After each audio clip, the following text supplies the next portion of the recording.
Somewhere in Ottawa, a mother rolls her eyes to an activist offering her a fur-free leaflet. She grabs her kids and hurries into the store, annoyed at the activist pointing out the coyote fur on her coat. A few weeks earlier, in a remote forest in Ontario, a mother coyote lies exhausted, frozen, hungry, and somehow stuck to a pole. She's not sure how it happened. She took all her usual precautions and didn't see, hear, or smell anything out of the ordinary, but there she was. It's been 6 days. She's frozen, exhausted from struggling and fending off predators in the night. She's starving and hasn't eaten anything but snow in over a week. Not a moment goes by when she doesn't think about her pups. Little does she know, they're all dead. Just as she's ready to give up, she hears a loud noise in the distance. It's a truck with 2 men, but she doesn't know their intentions. They seem happy and excited to have found her. Maybe they can help. She looks up at them and immediately thinks of her pups and being reunited with them soon. The men take aim, fire, and she's gone. They cheer in celebration and throw her dead body in the back of the truck. In a few weeks' time, she will decorate the head of that scoffing mother at the store. Not too far from where the young pups died, a young fox sits in a cage with his siblings and mother. Mom hasn't moved for weeks. She looks older than her true age. The tongue she used to clean us with is now swollen, and her teeth are falling out. Her paws are bloodied from the sharp wire floor, just like mine and my brother's. I've tried to play with her to cheer her up, but she never moves. My brother has started jumping in circles at the front of the cage. At first I thought it was fun, but I got tired, so I stopped. He hasn't stopped in weeks. I used to have a sister, but one day she fought with my brother and was hurt so badly that she stopped moving, kind of like Mom is now. All that's left of her is a patch of her beautiful fur and a few bones. She had the softest fur that I used to love snuggling up to on colder nights. My leg starts to hurt. I used to chew on it when I got stressed. It used to make me feel better, but now it just hurts. To distract myself, I gaze out and wonder at the beautiful world I can see just beyond the row of cages.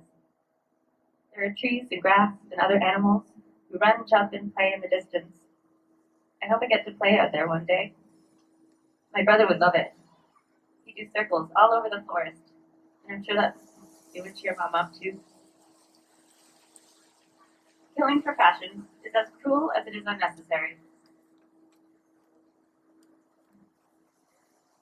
Most of the global fur trade is from fur farms, where animals spend their entire lives in filthy wire cages. They'll never know a day of freedom, as they will die in the same spot they were born.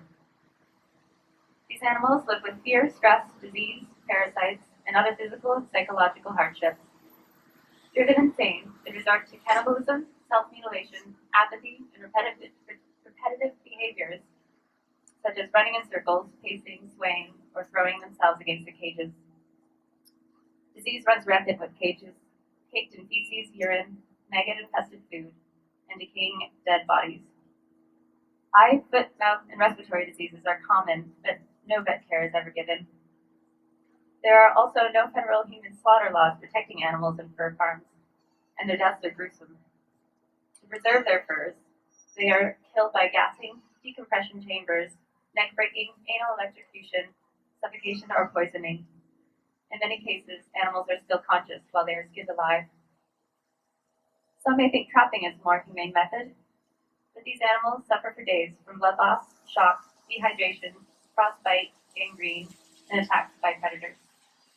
Other victims of trapping are non-target species, or trash kills as the industry calls them. These are any animal who can fit in the trap, such as dogs, cats, birds, and endangered species.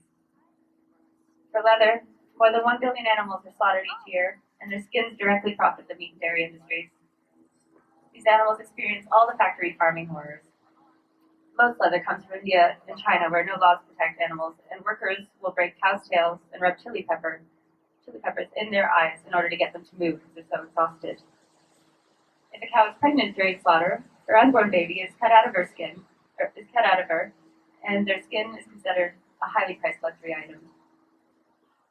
Environmentally speaking, the industries would like you to believe that fur and leather are better than synthetic, but it takes 20 times the amount of energy to produce real fur from farmed animals than needed to produce fake fur. In order to keep furs and skins from rotting, they are treated with dangerous chemicals, polluting nearby communities and ecosystems.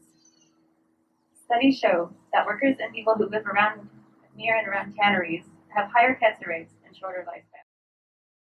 No one has to choose compassion over fashion. We can have them both. So literally wear your hearts on your sleeves, your backs, your heads, your feet. Show the world compassion is fashion. Thank you.